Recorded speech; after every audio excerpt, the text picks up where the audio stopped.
Welcome to the Tech Talks Daily Podcast, where you can learn and be inspired by real-world examples of how technology is transforming businesses and reshaping industries in a language everyone can understand. Here is your host, Neil C. Hughes. Welcome back to the Tech Talks Daily Podcast. Now, one of the things I struggle with on this Daily Tech Podcast is featuring topical news stories, because the episode that you listened today was probably recorded about 2 weeks ago. But as I record this, I've just read that Elon Musk said today that there should be more focus on the product or the service and less time on meetings. And this got me thinking, when we're in the office, we complained about back-to-back meetings in person, sat round a table. But within a few months of working from home, we replaced those same physical meetings with Zoom meetings or Microsoft Teams. And what followed, of course, was the phrase Zoom fatigue. So my question is, are meetings the problem? Or is it how we manage them that is the problem? Because it's often the loudest voice or strongest personality in the room that gets heard before anyone else. So that is one problem.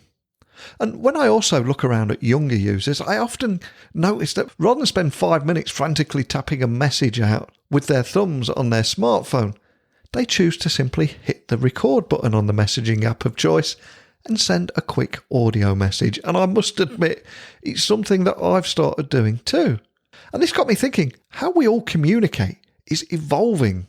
And today's guest is going to tell us more about how he's using all of that and more to tackle some of those problems that we have with meetings. And his name is Josh Little, and he is the founder of 4 companies, Maestro, Bloomfire, Qzzr, and Volley, that have all been collectively used by hundreds of millions of people around the world. And his work has been featured everywhere in TechCrunch, from TechCrunch, Mashable, Entrepreneur, Inc. and Forbes. And he also has 2 successful exits and a 3rd pending. But right here in 2020, he's currently on a mission to save the working world from death by meetings with his 4th creation, Volley. So I want to learn about all that, along with a few lessons that he's learned in the tech community and tech startups and launching tech startups. So buckle up and hold on tight as I beam your ears all the way to the US so we can speak with Josh about all that and much more. So a massive warm welcome to the show, Josh. Can you tell the listeners a little about who you are and what you do? I'm Josh Little. I'm the founder and CEO of Volley. I'm a serial entrepreneur. I've built 4 tech companies now that have collectively been used by hundreds of millions of people. And my latest goal with Volley is to save the world from death by meetings. You are also the founder of 4 tech companies, Maestro, Bloomfire, Qzzr, and Volley, that have all been collectively been used by hundreds of millions of people, which is an incredible feat on its own. But a question I've got to ask is, where did your love of technology come from? I mean, can you remember what lit that spark? Well, it was more of a friction fire that developed over a very long time. I was kind of a tech idiot when I started college, and my wife had to teach me how to use a computer to do our classes, and I got married very early, which you can probably guess if I got married in college. Yeah. It was actually, I got a degree in education. I went into the corporate world and learned a little bit more about technology. But it was really when I started my first company, Maestro, I was trying to build an e-learning program at the company was at Stryker. And I just couldn't find a company that could do what I wanted to do. And working with these 5 vendors trying to build this e-learning program was just a full-time job. So I just left and started the company that I wish existed, which is Maestro. And I didn't know anything about creating online learning and 3D animation and all of those things. So it was jumping into the deep end of the pool that caused me to have to learn those things very quickly. Love that. And of course, here we are in 2020. So for anyone tuning in and hearing about Volley for the first time, I've got to ask, what is Volley and what's the story behind it? Well, the story behind it is 2020. Volley was born out of the COVID pandemic, and seeing all of the all of the working teams, all of the knowledge workers of the world immediately working from home and working remote and having to try to figure that out very quickly. And essentially it put focus on a problem that I've been thinking about for over a decade. My second company, Bloomfire, was attempting to solve this problem in a different way in terms of getting the right information to the right people at the right time. And my love of asynchronous video communication over the last few years with tools like Snapchat or Marco Polo kind of caused me to see, oh, you know what? We need that type of communication in the workplace, because right now, with a team going from working in an office to remote, they still need to meet, they still need to talk to move work forward. But now all of those meetings are on virtual platforms like Zoom, and they're back to back to back all day. And we don't have those small interactions around the water cooler or in the lunchroom or wherever we used to have them.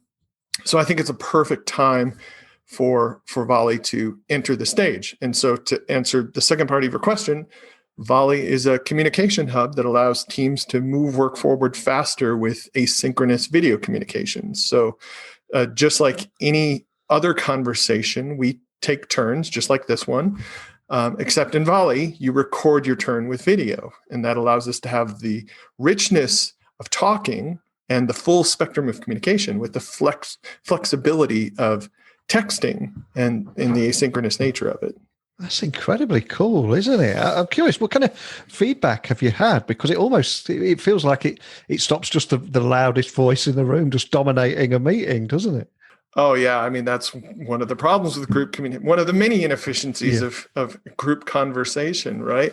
The feedback has been amazing. We have hundreds of companies on the wait list, and many of those in our private beta right now, and we intend to be launching maybe this week. Oh, exciting. And I'm glad you mentioned Zoom there because, excuse me, because I think for most people listening, they would have used Zoom or Microsoft Teams this year, and it's become the new way of communicating during those lockdown periods. And yes, tech has improved all of our lives, given us more flexibility, but it also creates a few problems too. So I'm sure a lot of people are going through what they call Zoom fatigue at the moment. What are your thoughts on combating that? Well, first of all, Zoom fatigue. Zoom is just the scapegoat. They just happen to be the most popular player. Yeah. So it's really just video conferencing fatigue that we're talking about. And it happened because this year, when we all started working remote, the time spent in meetings, and it also increased by 13%. And then all of our meetings, we used to have maybe a couple meetings a week on Zoom. Now all of our meetings are on Zoom, and it's not the same as being in the same room together. It's not actually synchronous. And in fact, I'm a singer, and I know lots of friends who are choir directors at colleges and high schools. And the first thing they wanted to do when the pandemic started was create a virtual choir. And they all, got together on the Zoom call and realized, oh no, I can't hear anyone else. And we're 2 seconds apart from each other.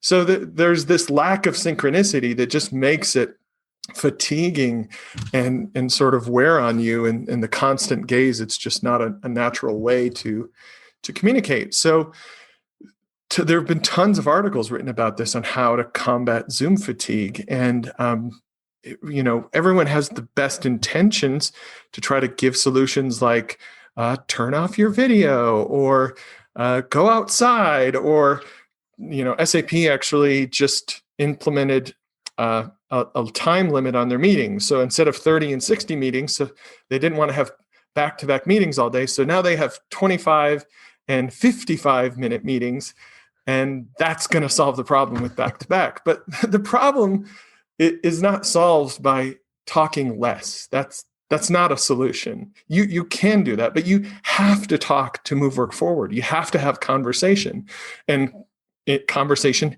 happens in meetings. So I really think the answer is in combating Zoom fatigue is talking different.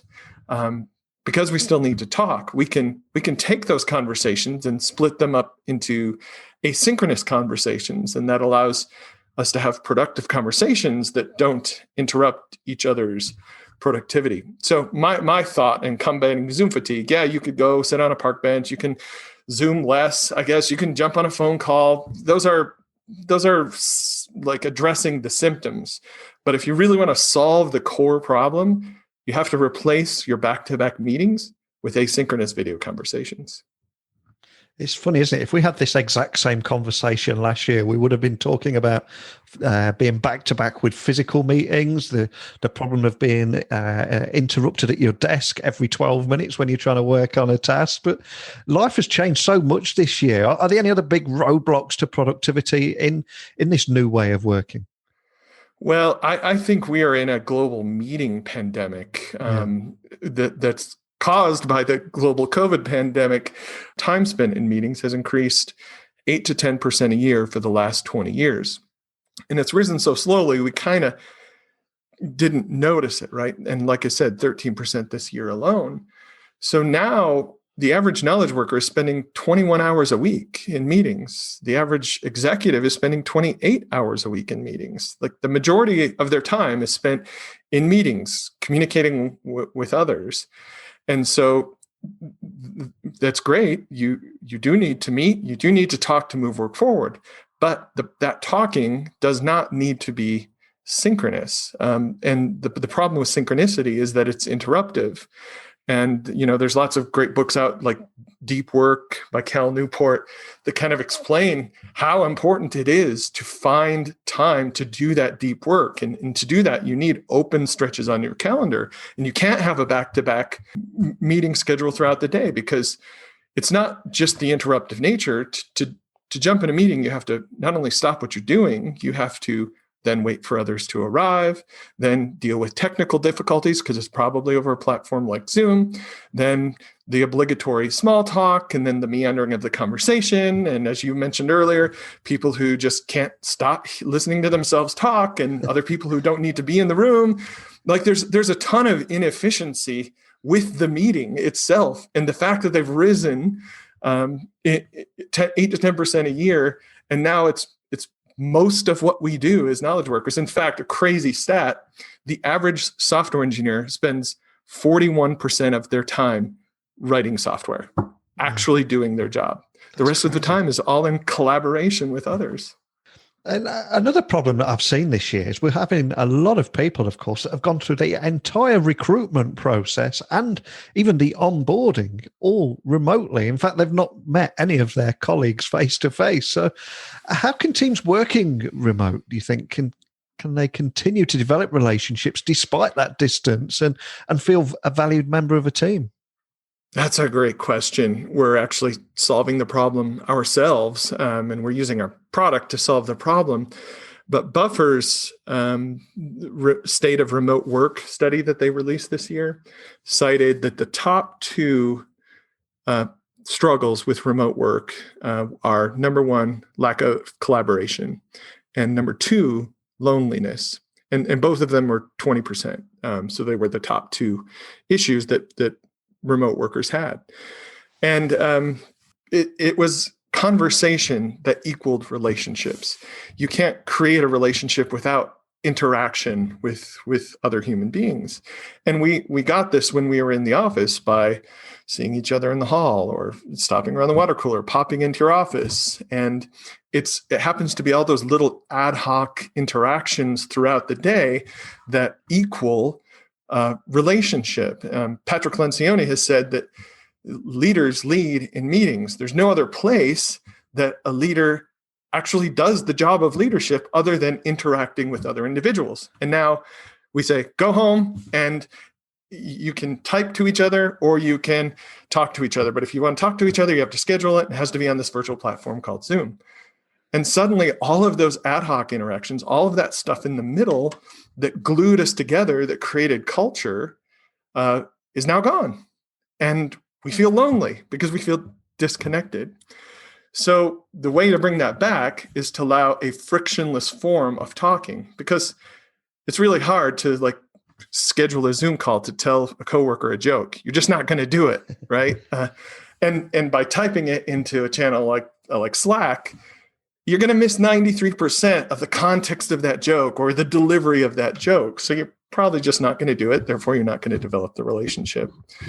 So I really think the answer is in allowing something in the middle, something between Slack and Zoom, where we can continue to talk in a just-in-time, continuous, on-demand way.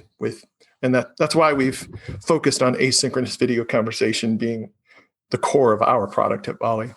And on the subject of that new culture, I think we're also finally starting to realize the value in the diversity of thought, because if your teams are not thinking diversely as the audience that you're serving, they're going to run into big problems. And so how might a team increase inclusivity in a remote work environment? Is that something you're tackling with Volley too? Yeah. So I'm not a social scientist, but I have had to become one to develop Volley and to really understand the problem that we're solving. And in my research, what I've found is this fascinating part of group conversation. We are elite athletes when it comes to conversation.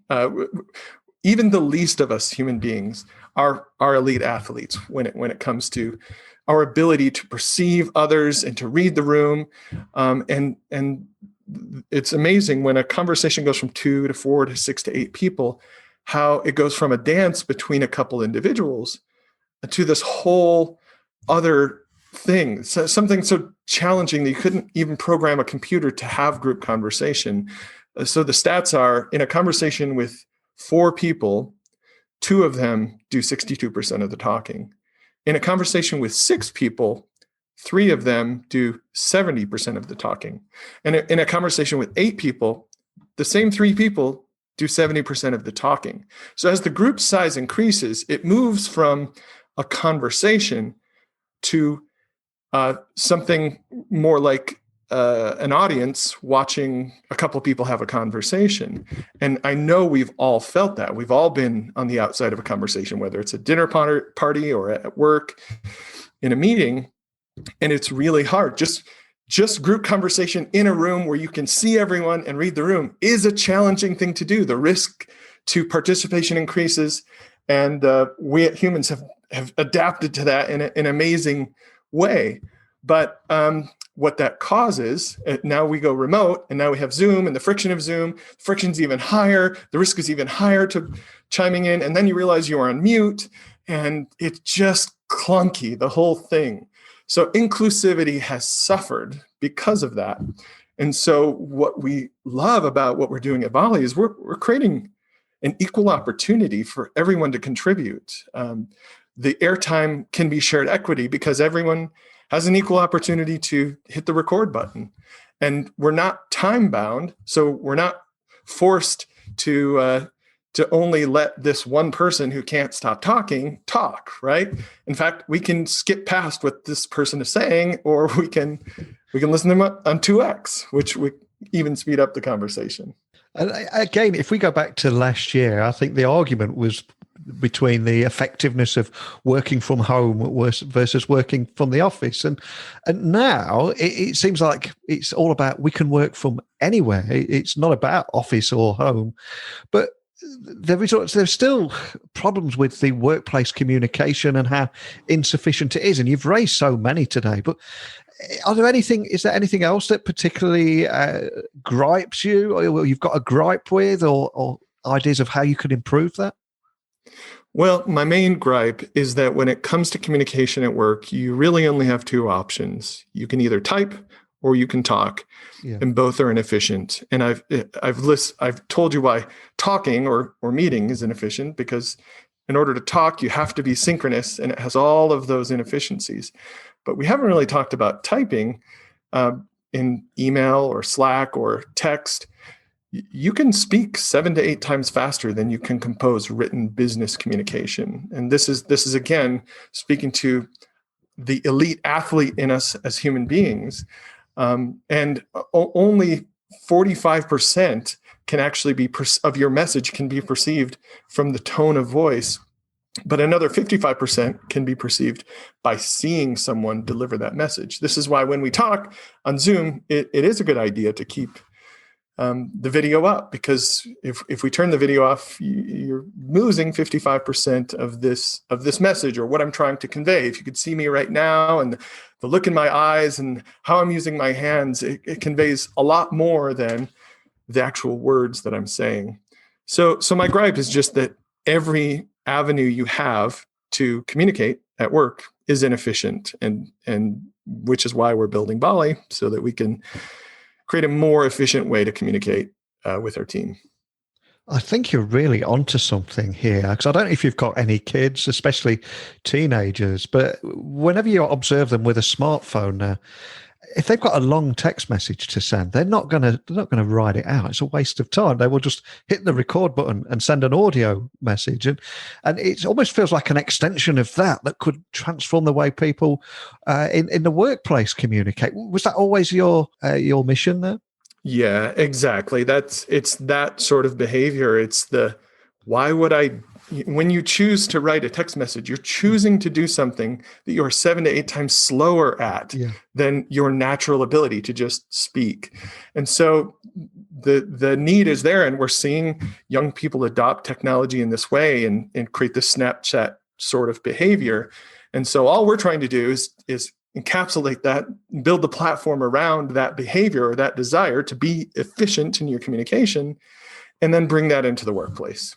So what I like to say is Volley is like Snapchat and Marco Polo had a baby and sent it to business school.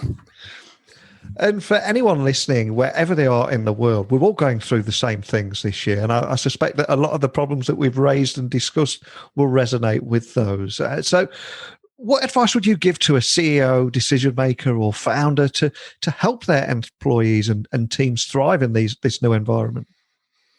Well, it is self-serving, but I really think the most important thing a team leader, CEO, founder can do at this point is replace their back-to-back meetings with asynchronous video conversations. Yeah. And with that, open up wide stretches of productivity on their calendar and watch their team thrive. Fantastic. And for anyone that would like to dive a little bit deeper into this subject, see what the kind of work that you're doing, what's the best way of finding out more information and equally contacting a member of your team if they are left with any questions? Well, the first place to go is volleyapp.com. And from there, you can get connected to us. And in fact, if you download Volley, you'll be invited to a conversation with me. So you'll probably see from me your first moment in Volley.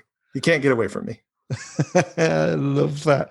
And like you said at the beginning of this podcast, I think every business is fighting this global meeting pandemic more than anything. And it's great to discuss the problems and we all know what they are, but hearing more about the solution and a different way of working. And I think right now every business is looking for that different way of working to be more productive, especially remotely. It's got to be a great thing. So thank you so much for joining me on the podcast and sharing that with me today. You bet, Neil. Thanks so much for having me. So many great points from Josh there, such as combating Zoom fatigue, navigating the space between Slack and Zoom, the art and science of conversation, and going remote without going crazy, not to mention that great plague of productivity. But I'd love to hear your thoughts on anything that we've talked about today. So please email me, techblogwriter@outlook.com. My website is techblogwriter.com. .co.uk. Keep your messages coming in. We'll have a big discussion about it all. But if not, I'll join you again tomorrow, same time, same place. So a big thank you for listening. And until next time, don't be a stranger. Thank you for listening to the Tech Talks Daily Podcast with Neil C. Hughes. Remember, technology works best when it brings people together.